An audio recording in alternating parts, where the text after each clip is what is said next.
Hello food lovers, welcome back to Ratnam Ruchulu. ఈ రోజు రత్నం రుచుల్లో మీకోసం ఎంతో interesting and non veg lovers ఎంతో ఇష్టపడే చేపల పులుసు తీసుకొచ్చేసాను. ఇది చాలా ఈజీగా అండ్ టేస్టీగా ప్రిపేర్ చేసుకోవచ్చు. అలాగే నేను చెప్పిన మెథడ్లో ప్రిపేర్ చేస్తే ముక్క అనేది ఎక్కడ విరగకుండా చాలా బాగా వస్తుంది. అండ్ చింతపండు కూడా పర్ఫెక్ట్గా సరిపోతుంది. చాలామంది చేపల పులుసు చేస్తే పులుపు సరిపోలేదనో కారం సరిపోలేదనో కంప్లైంట్ చెప్తా ఉంటారు.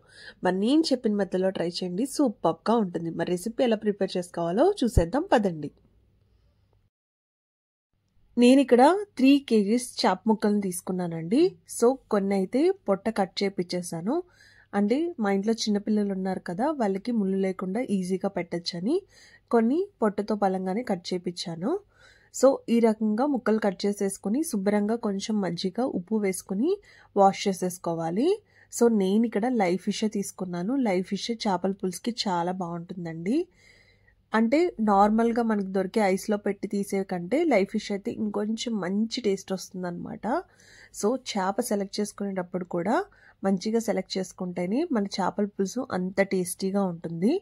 అలాగే దీంట్లో కొంచెం పసుపు ఉప్పు వేసుకుంటున్నాను. నేను ఇక్కడ కల్లుప్పు యూస్ చేస్తున్నానండి. కల్లుప్పు 1 టేబుల్ స్పూన్ తీసుకున్నాను. అలాగే 1 టేబుల్ స్పూన్ కారం వేసుకున్నాను. కారంతో పాటు ఇక్కడ అల్లం వెల్లుల్లి పేస్ట్ 1 టేబుల్ స్పూన్ వేసుకున్నానండి. ఈ ఉప్పు కారం అలాగే అల్లం వెల్లుల్లి పేస్ట్ మొత్తం ఆ ముక్కలకి చక్కగా పట్టేలాగా కలిపేసుకోవాలి. సో మనం డైరెక్ట్గా ఉత్తిని చేప ముక్కల్ని పులుసులో వేసే కంటే ఇలాగ అన్నీ పట్టించుకొని వేసుకుంటే ఆ టేస్ట్ మరింత బాగుంటుంది. సో వెంటనే తింటున్నప్పుడు ఆ చేప ముక్కలు చాలా టేస్ట్గా ఉంటాయి అన్నమాట. సో ఇప్పుడు నేను ఇది మూత పెట్టేసుకొని పక్కన పెట్టేసుకుంటే ఈలోపు కర్రీ ప్రిపరేషన్ చూసుకుందాము. ఈ 3 kgల చేప ముక్కలకి నేను ఇక్కడ 1/2 kg చింతపండు వేడి నీళ్ళలో వేసుకుని నానబెట్టుకున్నానండి. నానబెట్టుకుని దాని పులుసు తీసేసుకొని పక్కన పెట్టేసుకున్నాను. ఈలోపు మనం మసాలా కోసం ఒక ప్యాన్ తీసుకొని దాంట్లో నేను 2 table spoons of oil add చేసుకుంటున్నాను. ఆయిల్ వేసుకున్న తర్వాత దీంట్లో నేను 3 ఉల్లిపాయలు కట్ చేసుకున్న వేసుకుంటున్నానండి. సో చీరికల కింద కట్ చేసేసుకున్నాను. సో 3 మీడియం సైజ్ అయితే కరెక్ట్గా సరిపోతాయి.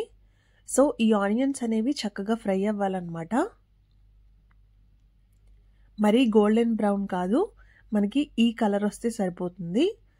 దీంట్లో ముందుగా కట్ చేసి పెట్టుకున్న అల్లం వెల్లుల్లి వేసుకుంటున్నాను. సో 2 ఇంచుల అల్లం 2 పాయలు వెల్లుల్లి వేసుకుంటే సరిపోతుందండి. వేసేసుకుని అవి మరీ ఎక్కువ ఫ్రై అవ్వాల్సిన అవసరం లేదు. మనకి ఎక్కువగా ఫ్రై అవ్వాల్సినవి ఉల్లిపాయలు మాత్రమే. దీంట్లో 3 టేబుల్ స్పూన్ల ధనియాలు వేసుకుంటున్నాను. అలాగే 2 టేబుల్ స్పూన్ల జీలకర్ర కూడా వేసుకుంటున్నానండి. సో 3 టేబుల్ స్పూన్ ధనియాలు 2 టేబుల్ స్పూన్ జీలకర్ర వేసేసుకొని ఒకసారి మనం కలిపేసుకోవాలి. అవి ఎక్కువ ఫ్రై అవ్వాల్సిన అవసరం లేదు, జస్ట్ వేసేసుకొని కలుపుకుంటాము. ఇప్పుడు ఇది స్టవ్ ఆఫ్ చేసేసుకొని మనం ఓ మిక్సీ జార్లోకి తీసుకొని దీన్ని మిక్సీ పట్టేసుకొని ముద్ద కింద ప్రిపేర్ చేసుకోవాలండి. సో ఇది వేడిగా ఉన్నప్పుడే మిక్సీ పట్టద్దు మీరు, ఇది కొంచెం చల్లారనివ్వండి. వేడిగా ఉన్నప్పుడు పడితే పైకి చిమ్మేసే ఛాన్స్ ఉంటుంది. సో ఇది కొంచెం చల్లారిన తర్వాత మిక్సీ పట్టేసుకోండి. ఈలోపు ఇంకొక ప్యాన్ తీసుకొని దాంట్లో 6 టేబుల్ స్పూన్ల నూనె పడుతుందండి. సో మనం 3 kgల ముక్కలు తీసుకున్నాం కదా, కొంచెం ఎక్కువే పడుతుంది. దీంట్లో మనం ముందుగా పేస్ట్ చేసి పెట్టుకున్న ఈ ఉల్లిపాయ ధనియాలు జీలకర్ర ఉంది కదా, ఆ పేస్ట్ను దీంట్లో యాడ్ చేసేసుకోవాలి. మనం దీంట్లో సెపరేట్గా అల్లం వెల్లుల్లి పేస్ట్ ఏమీ యాడ్ చేయము. ఆల్రెడీ ఇది పేస్ట్ చేసుకున్నప్పుడే వేసుకున్నాం కాబట్టి సరిపోతుంది. అలాగే దీంట్లో ఇప్పుడు నేను పచ్చిమిర్చి యాడ్ చేసుకుంటున్నానండి. నేను ఇక్కడ 9 పచ్చిమిర్చి తీసుకున్నాను. సో చేపల పులుసులో పచ్చిమిర్చి అనేది టేస్ట్ చాలా బాగుంటుంది కదా, అందుకని నేను ఎక్కువ వేసుకున్నాను. అలాగే కరివేపాకు. సో కరివేపాకు కూడా వేసేసుకున్న తర్వాత దీంట్లో కొంచెం పసుపు యాడ్ చేసుకుంటున్నాను. పసుపు అయితే 2 టేబుల్ స్పూన్స్ వేసుకుంటున్నానండి, చిన్న టేబుల్ స్పూన్. అలాగే నేను ముందు ఆల్రెడీ చేప ముక్కలు వేసేటప్పుడు ఉప్పు 1 టేబుల్ స్పూన్ వేసాను కాబట్టి ఇక్కడ 2 టేబుల్ స్పూన్స్ వేసుకుంటున్నాను. అలాగే కారం వచ్చేసి 3 టేబుల్ స్పూన్స్ పడుతుంది. మీరు కావాలంటే ఇంకొంచెం తగ్గించుకోవచ్చు. సో యూజువల్గా చేపల కూరకి ఉప్పు కారం అన్నీ కరెక్ట్గా సరిపోతేనే ఆ నీసు వాసన అనేది రాకుండా ఉంటుందన్నమాట. లేకపోతే నీసు వాసన అనేది వస్తూ ఉంటుంది కర్రీ అనేది. సో ఇదంతా చక్కగా ఫ్రై అయిపోవాలి. ఆల్రెడీ మనకి ఫ్రై చేసుకున్నవే పేస్ట్ చేసుకున్నాం కాబట్టి పచ్చివాసన ఆల్రెడీ అక్కడే పోతుంది. మరీ అంత పచ్చివాసన ఏముండదు. ఇది ఒక జస్ట్ 5 మినిట్స్ ఫ్రై చేసుకుంటే సరిపోతుందండి. ఇలా ఫ్రై అయిన తర్వాత దీంట్లో కొంచెం వాటర్ వేసుకొని మనం ఉడికించుకోవాలి. ఫస్ట్ ఒక 3 to 4 మినిట్స్ ఉడికిన తర్వాత దాంట్లో ఉన్న ఆయిల్ అంతా ఇలా చక్కగా బయటకు వస్తుంది కదా. ఇప్పుడు మనం ముందుగా ప్రిపేర్ చేసి పెట్టుకున్న చింతపండు పులుసును దీంట్లో వేసేసుకోవాలి. 1/2 kg చింతపండును పులుసు కింద చేసుకున్నాం కదా, ఆ చింతపండు పులుసును దీంట్లో యాడ్ చేసేసుకోవాలండి. సో ఇలాగా చింతపండు పులుసు దీంట్లో వేసేసుకున్న తర్వాత ఒకసారి మనం కలిపేసుకొని దీన్ని బాగా మరగనివ్వాలి. అంటే ఒక 5 మినిట్స్ ఈ చింతపండు పులుసు మరగాలన్నమాట. దానికోసం నేను మూత పెట్టేసుకుంటున్నాను. సో మూత పెట్టుకొని మనం ఒక 5 మినిట్స్ ఉంచేసుకుంటే చింతపండు పులుసు అనేది చక్కగా మరుగుతుంది. ఆ తర్వాత మనం చేప ముక్కలు యాడ్ చేసుకుంటాము. సో 5 మినిట్స్ అయిపోయింది. నేను ఒకసారి చూస్తున్నాను. చూసారా, చక్కగా మరిగిపోతుంది. సో మనకి ఈ రకంగా మరుగొస్తే సరిపోతుంది. ఇప్పుడు దీంట్లో నేను ఒక టమాటో యాడ్ చేసుకుంటున్నానండి. సో 3 kgలకి జస్ట్ ఒక 1 టమాటో మాత్రమే తీసుకున్నాను. 1 టమాటోను దీంట్లో యాడ్ చేసుకుంటున్నాను. సో టమాటో యాడ్ చేసుకుంటే చాలా బాగుంటుంది. అలాగే దీంట్లో కొత్తిమీర వేసుకుంటున్నాను. చేపల పులుసులో కొత్తిమీర ఎంత తీసుకుంటే అంత టేస్ట్ బాగుంటుందండి. సో ఇది ఇలా మరుగుతుండగా దీంట్లో మనం ముందుగా ఉప్పు, కారం, అల్లం వెల్లుల్లి పేస్ట్ వేసుకొని పెట్టుకున్న చేప ముక్కలను దీంట్లో 1 by 1 యాడ్ చేసేసుకోవాలి. సో చూసారా, ముక్కలు అనేవి కూడా చాలా బాగున్నాయి. మనం పెద్ద ఫిష్ తీసుకోవడం వల్ల ఆ ముక్కలు కూడా చాలా చక్కగా కట్ అయ్యాయి అన్నమాట. సో ఈ చేప ముక్కలన్నీ 1 by 1 దీంట్లో వేసేసుకొని ఈ పులుసు అనేది చక్కగా ఒక 15 నిమిషాల పాటు మరిగిపోవాలి. దానికోసం నేను మూత పెట్టేసుకుని ఒక 15 మినిట్స్ పాటు వదిలేస్తానండి.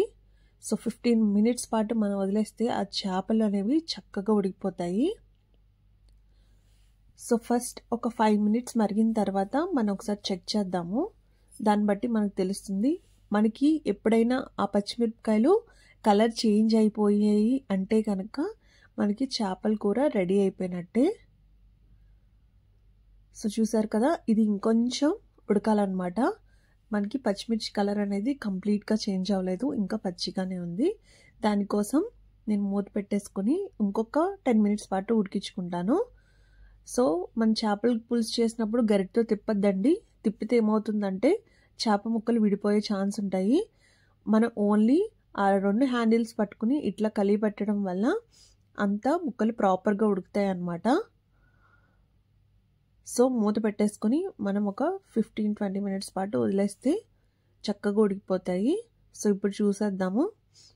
సో చూసారా, పచ్చిమిర్చి అంతా కలర్ అంతా చేంజ్ అయిపోయింది. అలాగే మనకి చేప ముక్కలు కూడా పైన కనిపిస్తున్నాయి. సో ఇలా కనిపిస్తుంటే మనకి చేపల కూర అనేది రెడీ అయిపోయినట్టే. దీంట్లో పైనుంచి కొంచెం కొత్తిమీర యాడ్ చేసేసుకుంటున్నాను. అసలు ఈ చేపల కూర ఉడుకుతున్నప్పుడు జస్ట్ మూత తీస్తే చాలండి, ఇల్లంతా మంచి అరోమా అయితే వస్తుంది. చాలా అంటే చాలా టేస్టీగా ఉంది చేపల కూర.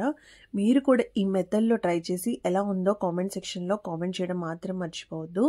మరి మా రెసిపీస్ కనుక మీకు నచ్చినట్టయితే తప్పకుండా లైక్ చేయండి, షేర్ చేయండి, సబ్స్క్రైబ్ చేయడం మాత్రం మర్చిపోవద్దు. మరిన్ని ఇంట్రెస్టింగ్ అండ్ టేస్టీ రెసిపీస్ కోసం చూస్తూనే ఉండండి రత్నం రుచులు. మరి వేడి వేడి అన్నంలో ఈ చేప ముక్క వేసుకొని ఆ పులుసుతో టేస్ట్ చూస్తే అద్దరహో అనాల్సిందే. Thanks for watching. Bye. See you next video.